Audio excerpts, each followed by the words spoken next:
যেহেতু শ্লোকের 6 মাস কমপ্লিট হয়ে গেছে তাই ওর জন্য বাড়িতেই বানাচ্ছিলাম সেরেলাক। তবে 6 মাস কমপ্লিট হওয়ার আগেই আমি ওর ডক্টরের সাথে কনসাল্ট করে একটা ডায়েট চার্ট বানিয়ে নিয়ে এসেছিলাম। আফটার 6 মান্থ যে কোনো বাচ্চারই ফুড উইনিং প্রসেসটাকে সেমি সলিড দিয়ে স্টার্ট করতে হয়।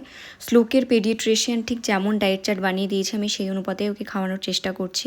তবে হ্যাঁ, প্রথম দিনেই ও সেমি সলিডটাকে সেভাবে অ্যাকসেপ্ট করছে না, এটা খুব স্বাভাবিক একটা ব্যাপার। 6 মান্থ অবধি পুরোটাই ওর লিকুইড ডায়েট ছিল, তো সেখান থেকে সেমি সলিডে শিফট করতে ওর নিজেরও কিছুটা সময় লাগবে। শ্লোকের পাপা ওর জন্য একটা সিপার অর্ডার করেছিল, বাট যেটা সমস্যার বিষয় সেটা হচ্ছে এটার ফ্লোটা অনেকটা বেশি, মাঝে মধ্যেই দেখছি ও জলটা মুখের মধ্যে নিয়ে গিলতে পারছে না। যেহেতু ওর 6 মাস হয়ে গেছে তাই ও যে বটলে ফর্মুলা ফিড করে সেখানকার নিপিলটাকেও চেঞ্জ করতে, তাই একসঙ্গে দুটো নিপিল অর্ডার করা হয়েছিল। একটাকে আমি অ্যাটাচ করেছি সিপারের সাথে, অন্যটাকে বটলের সাথে। ফিলিপস অ্যাভেন্টের এটা একটা খুব ভালো বিষয়, ওদের যে কোনো প্রোডাক্টের লিডগুলোকে তুমি এক্সচেঞ্জ করে লাগাতে পারবে, মানে বটলের লিডটাকে তুমি সিপারে অ্যাডজাস্ট করতে পারবে, আবার সিপারের যে লিডটা সেটাকে তুমি বটলের সাথেও লাগাতে পারবে। যেখানে থাকছি তার কাছেই দামোদর নদ, তো সেখান থেকে নদীর টাটকা মাছ একজন সন্ধ্যের সময় এসে দিয়ে গেছিলো।